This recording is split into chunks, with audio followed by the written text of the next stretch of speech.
The challenge has lured man for decades. It is mixed with technology and daring. Take the wheel of a high-powered machine. Press its performance past its design. Recognize, then almost ignore the dangers. Fight, win races, then championships. Then meet the best from all forms of the craft, matched in equal cars in the four-part series that is the International Race of Champions. A pinnacle meeting of 12 of the best in racing. In today's lineup, Peter Halsmer, a 48-year-old road racer from Anaheim, California. This is his first IROC series. A Vietnam veteran, he is a longtime racer in Formula Ford, Super V, IndyCar, and IMSA GT competition. Last year, he captured his second IMSA GTO championship. 31-year-old Scott Pruitt races IndyCars. The Roseville, California driver is in his fifth IROC series. His first invitations came from two championships in IMSA GTO. In 1987, he was the Trans Am champion. Now he is the driver of the True Sports IndyCar. Arie Luyendyk is a native of Holland and represents the IndyCars. The 38-year-old is an IROC rookie. In 1990, he was on top of the world as the Indy 500 champion. Last year, he scored 2 IndyCar wins.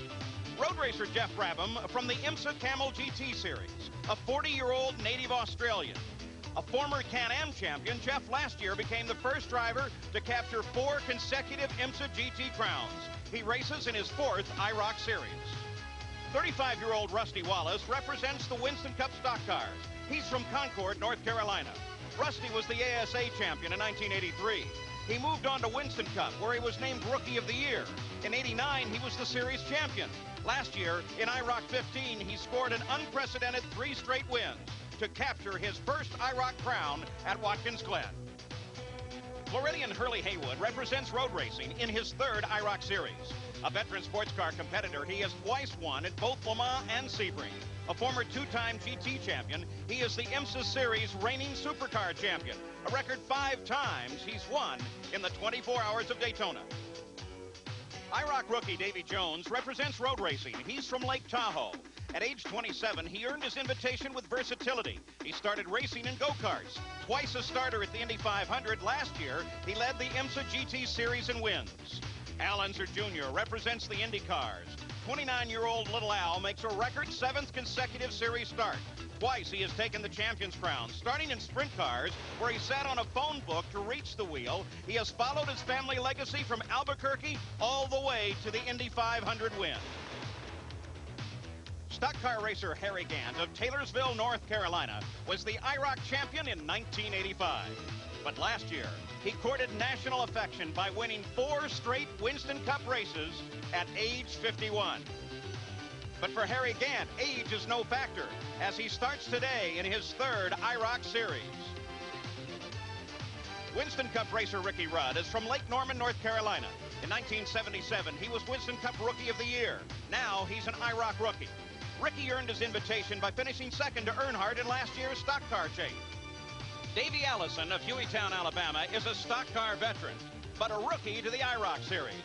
He is 2nd in the points fight, but a crash at Pocono International Raceway has forced his withdrawal from the International Race of Champions for this year. Stock car driver Dale Earnhardt from Mooresville, North Carolina, is in his 8th series appearance. Dale took the Winston Cup rookie honors and then the championship in consecutive years. Now he has logged 5 Winston Cup crowns. Dale was the IROC champion in 1990. 12 of the best that racing has to offer in equally prepared cars. It's the Dodge International Race of Champions. Michigan International Speedway, the site of the last 2 rounds of the 1992 International Race of Champions. Hello and welcome. I'm Paul Page, and Michigan represents a little more level ground for these IROC competitors. Remember, the first 2 races were definitely held in stock car country, at Daytona and at Talladega. Michigan International is used by both the Indy cars and the stock cars, and as a matter of fact, at one time or another, all of the drivers in this field have raced in their own disciplines on this track, so it's going to be a little more even competition for these last 2 rounds. Now, there is one competitor who is missing from the lineup here today. That's Davey Allison. Why? Well, because at Pocono International, he was involved in this terrible accident. He was racing going into turn 3 with Darrell Waltrip when suddenly, with a nudge, he went end over end over end. As a result of the accident, among other injuries, he has a broken collarbone and a broken right forearm. Now, he started a couple of NASCAR races at Talladega specifically when he ran 4 laps to the caution, but intended on getting out at the caution and was only in there to keep his points fight going. He can't stand the vigors of a full 100 miles of an IROC race, and so he will not be in the lineup today. That gives a little bit of a break to the points leader, Dale Earnhardt, who's right now with our colleague, Jack Arute. The number 1 signifies the fact that he's the point leader coming into this race, but Dale Earnhardt, you're starting back in 12th position. Tail end of the pack. How quick can you come to the front? Well, hopefully not too long or they don't get away from us in the draft, but I can see the field from here, you know. What about concerns when you're trying to work your way to the front? What are they? Just really, it's going to be some close racing. These guys get after it, and they get after it close, and you're just going to have to, you know, get hooked up with the right guy and go. Paul, it's not the first time that he's had to do this. Last race he started 12th. He came back to finish 2nd. Well, Dale Earnhardt will be exciting to watch as he starts from the last row. Now, the recent history of the IROC has demonstrated that the Winston Cup drivers have a stranglehold on the series. But nevertheless, Sam Posey, there is one driver who is competitive race after race. That, of course, is Al Unser Jr., this year's Indy 500 winner. He has won 5 IROC races and 2 IROC championships. Trouble is, the Winston Cup men know just how good he is and have, in effect, ganged up on him. In fact, Al has not won an IROC race for 3 years. And he is one frustrated racing driver. As he puts it, when it comes to drafting, they know how to use me, but I don't know how to use them yet. Well, again, we are at a super speedway where drafting is a critical factor, Bobby Unser. Well, Paul, drafting is still very important here also, and the teaming up among the NASCAR drivers will still be a big factor. But unlike Daytona and Talladega, where drafting is really the race, here in Michigan, which is a 2-mile track and has a lot less banking, handling and how the drivers adapt to the Dodge Daytonas becomes a big factor. Plus, the tires get used a whole lot harder here, so the drivers that take better care of their tires during the race will definitely have a better advantage at the end. Well, Bobby, we're set to go racing now, and you couldn't ask for a more beautiful day. The weather forecast is absolutely perfect. A light breeze blows across this track. Now, when we look at the championships scored by the different disciplines thus far in the International Race of Champions, it is a very tight fight between NASCAR and the IndyCars, 7-6. The money on the line, $175,000 is paid to the man who takes the win in the International Race of Champions. And these Dodge Daytonas, there's the specifications. They have proved most race-worthy automobiles. As we take one more look at the starting field, the front row, Peter Halsmer and Scott Pruitt. In row number 2, Arie Luyendyk in the black car and Jeff Brabham. In the third row, it's Rusty Wallace and Hurley Haywood in that silver car. In row number 4, Davy Jones in the yellow car and Al Unser Jr. The fifth row, Harry Gant from NASCAR and Ricky Rudd, a powder blue and an aqua car. And running all alone at the back of the field is Dale Earnhardt. Davey Allison, of course, is not starting. They're in the 4th turn now, and we are ready to go racing. As the pace car comes off in 11, IROC Dodge Daytona is now streamed toward the green flag in what should be a magnificent afternoon. The green flag is out. Here we go. And already they close up and they run 5 wide, heading for the first turn. Arie Luyendyk in the black car comes down on the inside and noses to the front. Scott Pruitt in the white car. And now take a look at Rusty Wallace as he comes to the inside and moves to the front. Al Unser Jr. coming up as well. Oh, that Rusty Wallace really had the thing going for him at the start. He really got a run at everybody. Now he's all the way up to 2nd place. Al Unser Jr. runs in first, then Wallace, then Pruitt. As already little Al shows the skills that he has. We take a look from Dale Earnhardt's car. Look how far he's come up. Just 5 cars sit in front of Earnhardt, starting in the last row. And as they head for the line, Wallace just barely nips Pruitt at the line, but Pruitt has scored with the lead at the end of the first lap, followed by Halsmer, and then Wallace, Al Unser Jr., Ricky Rudd. Dale Earnhardt has just moved into 5th. You see him there. He did not practice for this event. Usually, if you don't practice, you have to start last. Well, he knew because of the inverted start he was going to practice last anyhow. So Scott Pruitt leads the run. Ricky Rudd is right up there behind him now. Rudd moving up from the back of this field. Remember, he started back in the 5th row alongside Harry Gant. Pruitt, of course, started on the front row. And let's keep in mind also, Paul, that none of these guys have run with this many cars on the track. The most they've ever practiced with has been 3 at a time. So right now they're all trying to feel out how the drafting and how the wind is going to affect the cars from the other ones that they're running with. Looking backward from Scott Pruitt. Keep an eye on that orange car in 4th place, Dale Earnhardt. Definitely the man to watch. Look forward from Earnhardt. The lack of practice might not have been a big factor on other tracks, but these cars are set up very differently for this race than they were earlier in the year. And Ricky Rudd moves to the inside of Scott Pruitt. You saw from the onboard camera as he darted to the left, picked up the line, and Pruitt gets way high and slows down. Pruitt got into the loose stuff up high, went clear up near the wall, had it back clear out of it, and now he's clear back to about 8th place, Paul. So Ricky Rudd scores across the line at the completion of lap number 2, lap number 3. Ricky Rudd looking very strong. Right behind him, of course, Rusty Wallace and then Dale Earnhardt, the 3 stock car veterans at the front of the field. And Wallace starts out a little bit to the right. The view again from Earnhardt's car. And boy, look how close they run together there. A good view of the rear end of Scott Pruitt's car, looking from Al Unser Jr.'s front bumper.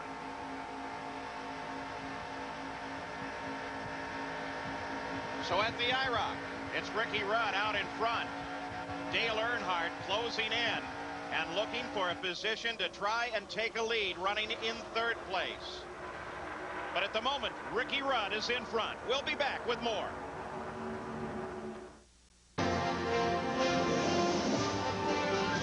The International Race of Champions. Brought to you by Dodge, a division of the Chrysler Corporation. By True Value. Got a tough job to do? You can do it with True Value hardware stores. By Power Stick Antiperspirant. Power that won't let you down. And by Goodyear, #1 in tires. Back at Michigan International, the International Race of Champions, as we take a look from Al Unser Jr.'s car back to Harry Gant in very close pursuit. The top of this field, the top 5 cars, all running very closely together. It's Ricky Rudd, Rusty Wallace, Dale Earnhardt, Al Unser Jr., and Harry Gant. You can see they're all packed very neatly together there. The rest of the field has fallen off just a bit. Yes, they have, Paul. What happened is they've just quit teaming up. They're all trying to pass each other. They're all trying to save their tires now. Tires here are going to be a very important thing. So they're trying to keep their tires about the last 5 laps of the race. You can see how steeply banked the track is, and the cars transfer so much weight, especially to that outside front right tire, that it can heat up easily. Bobby Unser at the start of the show indicated that tires could be a critical factor here. And of course the rule here is that you cannot change tires without losing a lap, except if you change during the yellow. Now, some of the IndyCar drivers competing here in the International Race of Champions have voiced complaints about not getting help in drafting from the Winston Cup drivers. We asked Ricky Rudd about the validity of those complaints. I'll use anybody and everybody I can, and I think everyone does the same. I think that the NASCAR guys, you know, are not going to make as many mistakes as far as pulling out a line at the wrong time and going backwards. The Indy guys, it's new to them. Some of the guys have been around and done IROC before, and they know kind of what to expect and when to pull out. There's a lot of good talent, but a lot of that talent is learning how to drive a NASCAR-style car. And if you have to make a choice, a lot of time you align yourself with a NASCAR guy, especially when things get tough, because they know what's going to happen. They know usually which line's going to go forward and which one's going to go backwards. Of course, that comes from literally thousands of miles of running together. The NASCAR driver is always nose to tail, just like this. And you see, just as we thought might be the case, Al Unser Jr. is the only road racer, Indy driver, capable of keeping up with the NASCAR men. You see him here currently running 4th, with only Harry Gant of the NASCAR men behind him. For the time being, they're taking it easy. Now here's little Al moving out, showing Earnhardt where he is. That's Dale Earnhardt sitting just ahead of him. Ricky Rudd still leads the run. Strangest thing at this race so far is that nobody's doing any bumper pushing. Normally, they would be pushing somebody, teaming up and trying to go by, but they're not teaming up now. Now where you hear the separation, see it right there, what they're doing is cooling their radiators, because if you run too close, your engine gets too hot and you're going to hurt it for later on in the race. Wallace closes on Ricky Rudd. A separation from the first 5 cars now of almost half a straightaway back to the 6th place Scott Pruitt in the white car. You can watch Wallace pulling off of Ricky Rudd just a little bit there, Paul. That's to keep in good, clean air and get air to his radiator and still run close. Harry Gant trying to get around Little Al as he closes up in the corner. You have to breathe the engine. Earnhardt making his bid now as he moves down inside Wallace. Hopefully he can hang on for 2nd place on the long backstretch now here at Michigan International. Earnhardt doesn't seem to have the power, but now he notches up behind Wallace, sticks his nose right inside, and looks for maneuvering room on the inside. Well, he couldn't have been over 4 inches off the bumper of Rusty Wallace. Now, that's how sometimes these cars just barely touch, and when they do, if they do, in an angle, Paul, they just start spinning. So let's watch and see if there's any touching going on that way. Earnhardt with Al Unser Jr. just behind him. You're looking from the front bumper of Little Al's car. And, of course, wherever Little Al positions himself can either be a help or a hindrance to what Earnhardt is trying to do. They're able to run flat out down into the turn, but right about here, when they're halfway through the turn, they have to lift out just a little bit and then ease back into the throttle. So the pursuit continues. Little Al and Dale Earnhardt, who runs in 3rd place. There's the leaders, Ricky Rudd and Rusty Wallace. Let's go pit side and Jack Arute. Paul, all these cars are painted in brilliant colors, and all of the drivers have their favorite colors. And one thing to remember, Dale Earnhardt, when he got off the plane, wanted to know, what color car did I get? He found out it was orange, and then they gave him the bad news as well. The orange car in the history of IROC Dodge Daytona competition has never won a race. He said, I'll see what I can do about that today.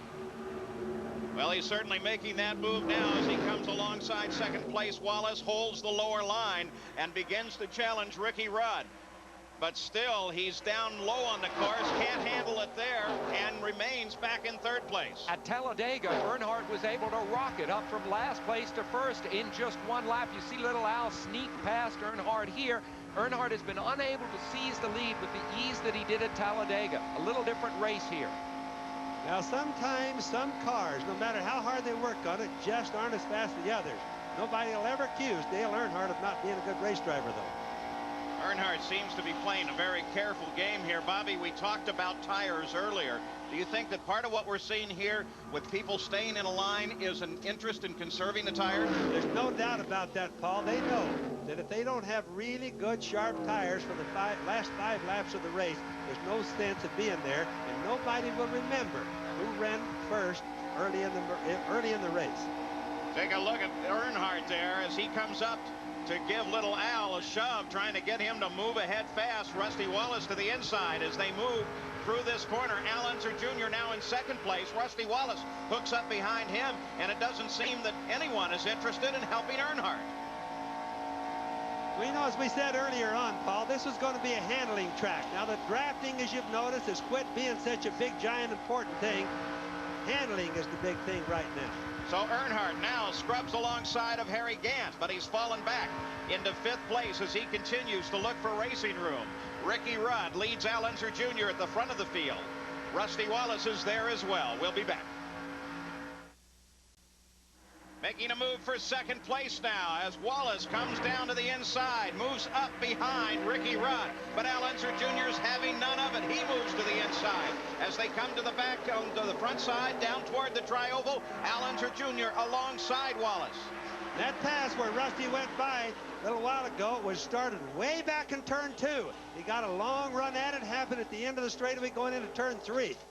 3 wide going into the 1st turn. It's still Ricky Rudd that they're chasing.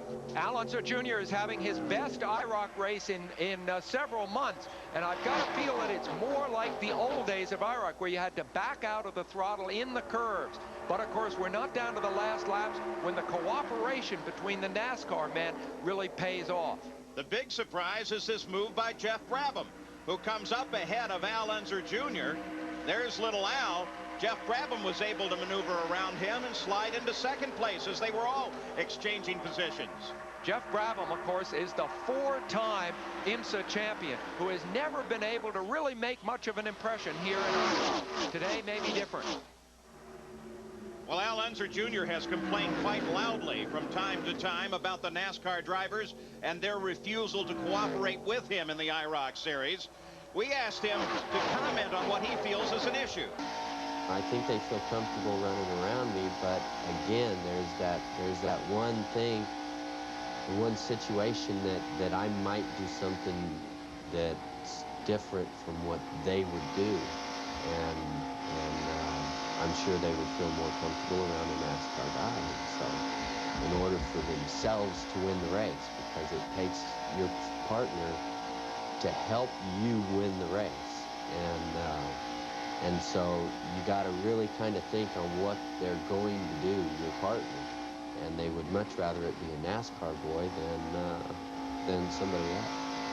So the disciplines tend to stick together. The real surprise is that man in front, Jeff Brabham, who was able to move around Ricky Rudd and now leads this field. To tell you what a surprise this performance by Brabham is, in '89 he was 12th in IROC, last. In '90 he was 11th. In '91 he was 10th. So he's been a back marker right along and never run a race as strong as this. And look at that. Jeff has actually been able to pull out a few car lengths on second place Rudd. Well, he obviously has a very good handling car, and he knows what to do with it.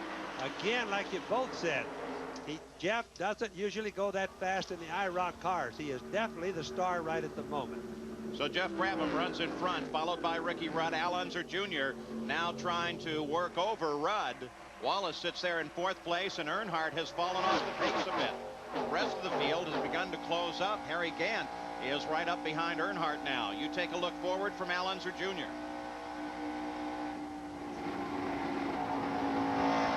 I notice Arie Luyendyk, Paul, has fallen way back in the field. He obviously has some car problems. He's almost a third of a lap behind right now. Look from high above. This was the move that put Jeff Brabham in the lead as he came up a few laps ago behind Ricky Rudd. Rudd and Brabham both came down, but Brabham decided he could come down a whole lot further. And look at that, just simply motored away from Ricky Rudd, who was skating a bit on the track. Well, Rudd was going to go down. He just wanted to go down, but when he looked to the left, Jeff Brabham was already there, and he says, whoop, he had to get back to the right real quick. That slowed his speed a little bit, gave Jeff a chance to just barge right on ahead. Second place, Ricky Rudd, with Al Unser Jr. now closing. Brabham still running in the lead. 18 laps of the 50 scheduled to complete.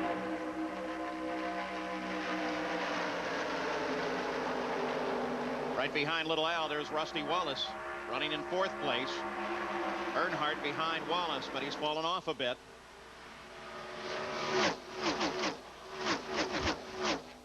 Great view as you get an idea of how the entire field is lined up here at the front. Right now, you have to assume, like in Dale Earnhardt's position, that he's having a little bit of problems keeping up, Paul, because he's getting back a little bit further than he would like to be back in order to keep in the good draft. The only one of the Winston Cup men in this race not to have won an IROC race here is Ricky Rudd. So at the front of the field, Jeff Brabham begins to pull out now on that battle between Ricky Rudd and Al Unser Jr., followed by Wallace, Earnhardt, and Harry Gant. We'll be back with more from Michigan. Back at Michigan International Speedway, looking down in the field is Scott Pruitt, who currently runs in 8th place, battles with Davy Jones. They are well off the pace of the front of the field. But nevertheless, a good little fight going on here. Look at Davy Jones run alongside Scott Pruitt as they hammer down into one of the corners here on the high bank at Michigan International. This battle for 7th place. They've fallen back so far that they've almost lost the draft on the front guys. But it's become a personal battle between them and who's going to win. That's Peter Halsmer, who has moved in there. He came up to ask you about this track, didn't he, Bobby? Well, he was at the start, and he did. He wanted to know how to make the start. How would the other guys do it? And, you know, there's just no good way to do it except just go for it. And he did good at the start. The guys behind really got a little slingshot shot at him. Davy Jones in 6th place, just ahead of Scott Pruitt. And from time to time, you get a glimpse, almost a full straightaway ahead. There's the rest of the field as they come flying through. We're looking down now from the Goodyear blimp Stars and Stripes, based in Pompano Beach, Florida. At the controls, Captain Jim Maloney from Vienna, Virginia. Great shots, great racing shots. Gives you a nice perspective of how the field is strung out down below as she floats so lazily over this track. And it also gives you an idea about where the drafting helps. And remember, drafting is not as important here, as I said earlier, as it was at Daytona and Talladega, but it still helps. And without it, you'll fall way back. You can watch the bumps. As the number 3 car right ahead there goes through those bumps, right ahead of little Al. Jeff Brabham still unchallenged at the front of the field. You know, technology gets more and more advanced every day in auto racing. In fact, they borrow a lot from the space age industry. Well, these IROC Daytonas have borrowed that technology, and it is really working out.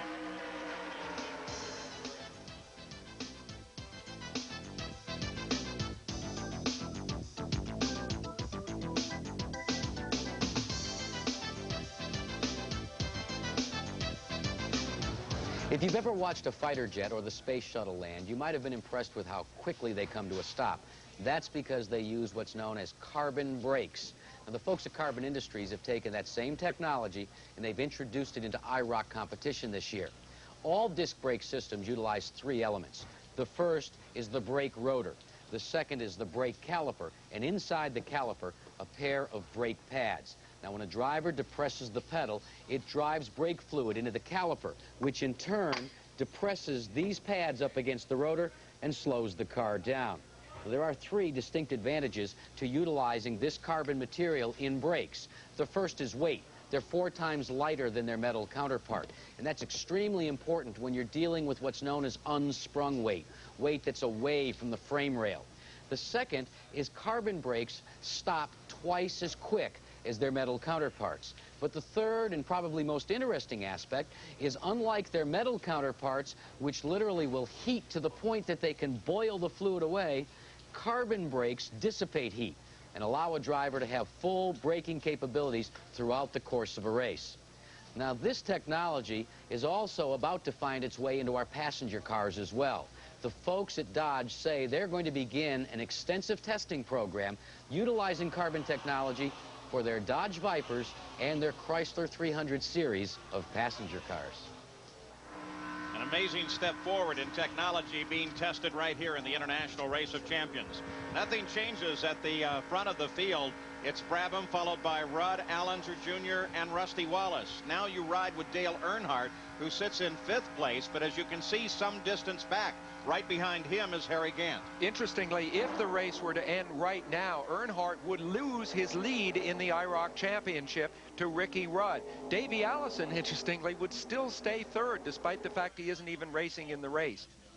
But you know, Dale Earnhardt's got to be worrying right now, Sam. He's fallen back far enough to where he's really lost any help from the draft. Now, drafting is not going to save the guys here, but by the same token, it helps a little bit, and he's losing it right now. Ricky Rudd moved down to the inside. Little Al followed him down there looking for some sort of racetrack. They couldn't find Indy, and they come back up to run behind Jeff Brabham. So the race continues, but Jeff Brabham, who has never won an IROC race, is leading here at Michigan International Speedway.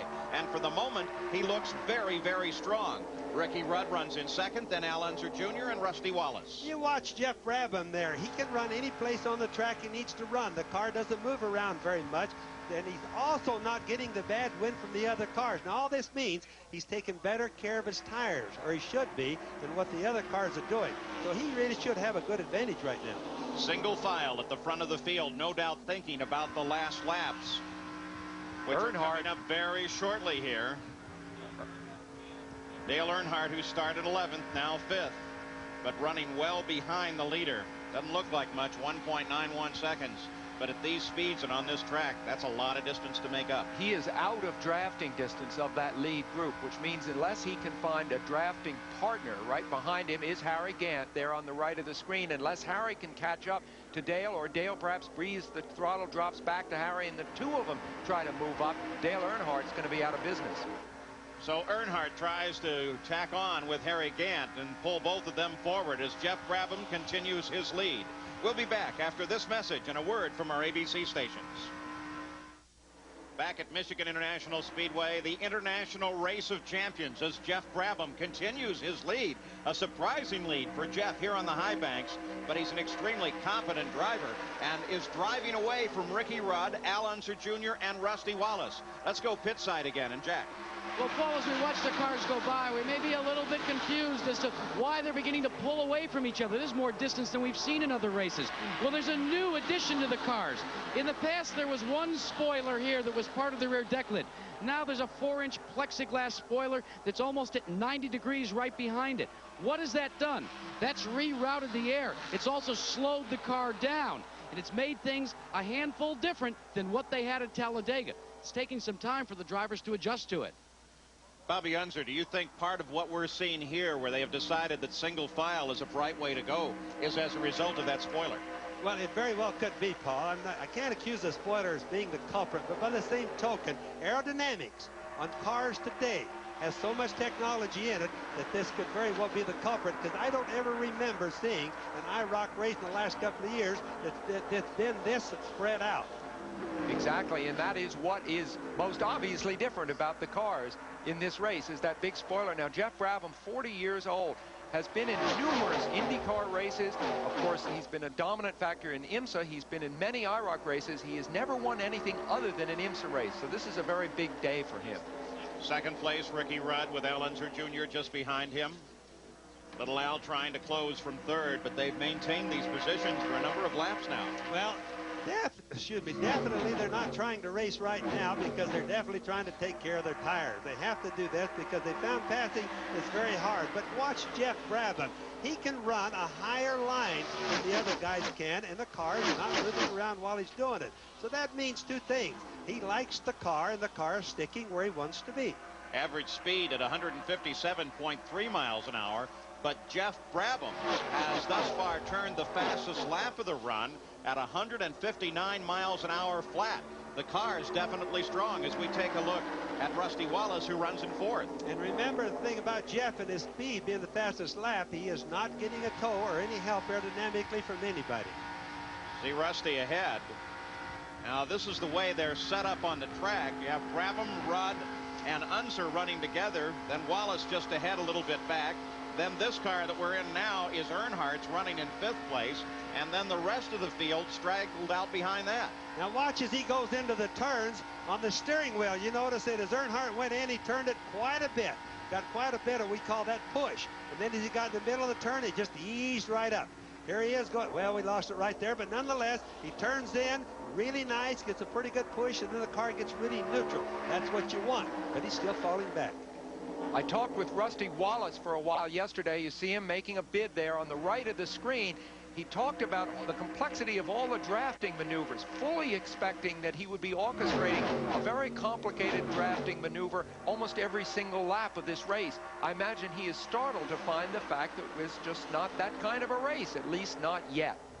Well, for the most part, any challenge that the Winston Cup drivers would have at the front is broken up by the fact that Al Unser Jr. is sitting in between the two front-running Winston Cup drivers of Rudd and Rusty Wallace. So the complexion of this finish could be really spectacular. As the run continues, 36 laps are complete in the IROC. We suggested to you that Michigan International represented a more level playing field. There's the evidence of it. Jeff Brabham out in front in two distinctly different groups. And even as we watch, look at Jeff Brabham as he pulls away, and look back to second place as Al Unser Jr. and Ricky Rudd battle. Jeff Brabham is already, you watch him go clear down the bottom of the track, he's already trying to break the slipstream. He sees in his mirror that the guys are so far behind that the drafting is not helping him. Just look at the distance right there between Jeff Brabham and Little Al, with Ricky Rudd coming up along the outside. Now Jeff is really trying to break that draft right now. Tactically, how good a move was it to have Al Unser Jr. move out and allow two NASCAR drivers to hook up with one another? I don't think that's a smart thing to do at this point. Paul, the drafting is really not making that much difference right now. And the thing that you notice that they're not doing, they're not bumping each other in the bumpers.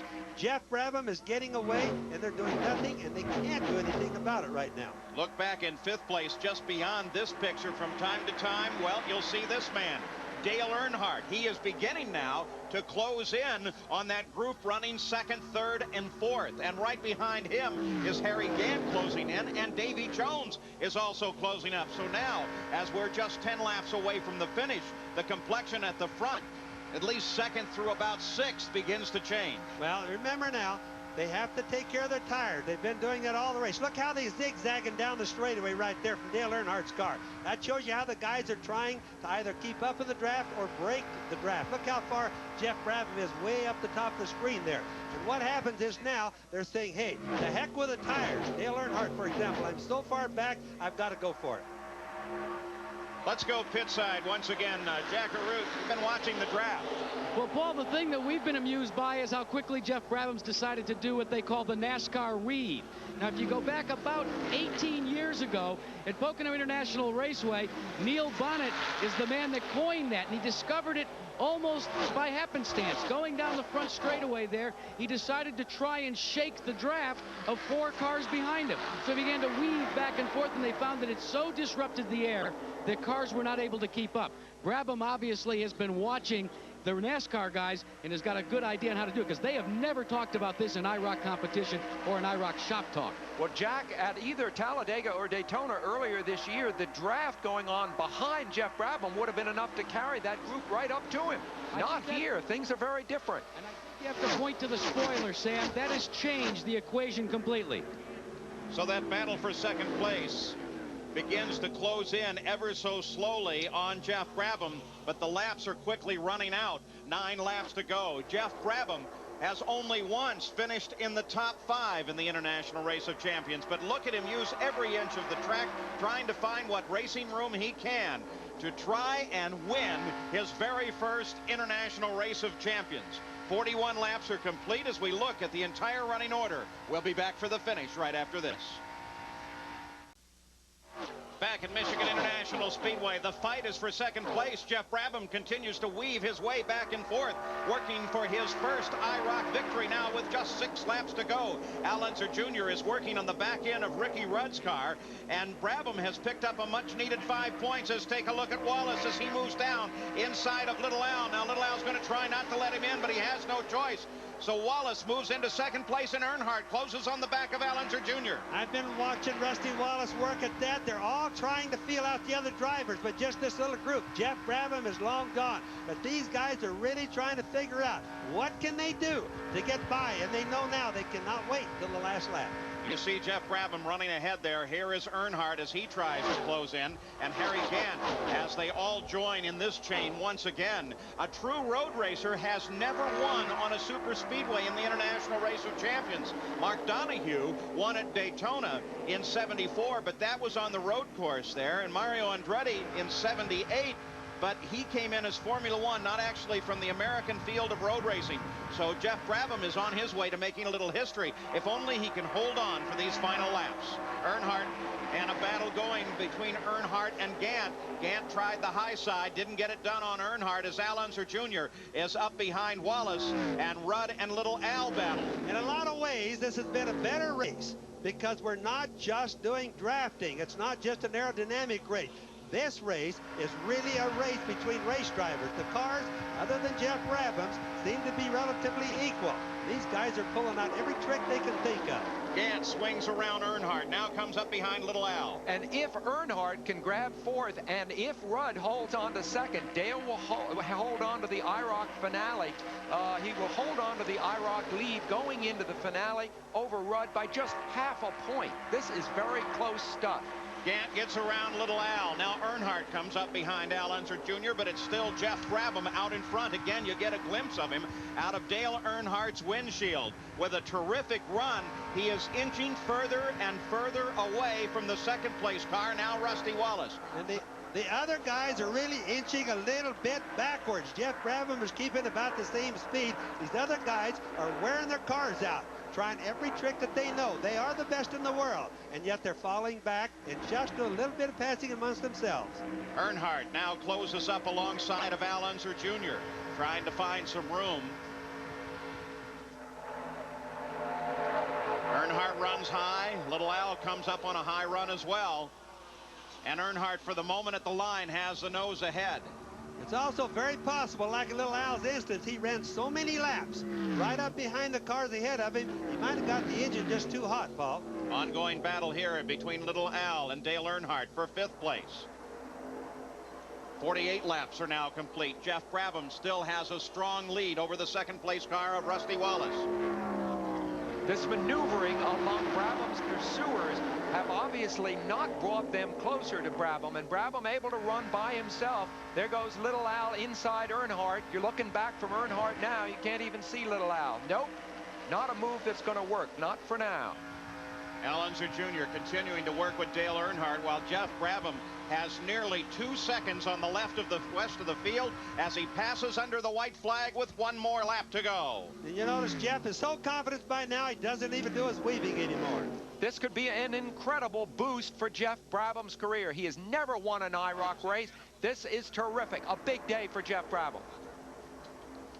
So Jeff Brabham working the final lap at Michigan International Speedway and looking for a checkered flag as Earnhardt continues to work on 4th place Harry Gant. There is no challenge at the moment to Jeff Brabham. He runs free and clear in the front of this field. Barely even a battle for 2nd place as they come to the line in the International Race of Champions. And Jeff Brabham has done it, taken his first victory in the International Race of Champions. Jeff Brabham wins it. A magnificent run for Jeff Brabham. In 2nd place, it's Rusty Wallace, followed by Ricky Rudd, Harry Gant, and Dale Earnhardt. But Jeff Brabham, with a spectacular day, has taken the win at Michigan International. We'll be back. Well, Jeff Brabham is ready to climb out of his Dodge Daytona as the winner here at Michigan International in round number 3. He's followed to the checkered flag by 4 Winston Cup drivers, then IndyCar driver Al Unser Jr., then 3 road racers, and the field is rounded off by 2 IndyCar drivers. But Brabham is the winner. Now here's Jack Arute. Well, Jeff Brabham is a very, very happy young man. First IROC victory in all the years you've tried. First one out of your regular discipline. Well, you know, I felt pretty racy today, and I must say the car was really good. I have to thank Jay and everybody who worked so hard. And, you know, when I got out in front, I really concentrated on being really smooth and trying to keep the tires under the car, and it seemed to be working, you know. And then 10 laps to go, I really felt I was strong, and I tried to break the draft, and it worked out perfectly. I just can't believe it. I'm just so happy. How about how surprised were you? Well, you know, I mean, everybody out there is great race car drivers, and I always felt if a guy gets the right car on the right day, he's going to be tough. And, you know, finally, it was my turn today. Well, Paul, he's made a lot of history today. In the points fight, it's Dale Earnhardt that is at the head of the points battle, but Jeff Brabham has moved from 9th to 3rd.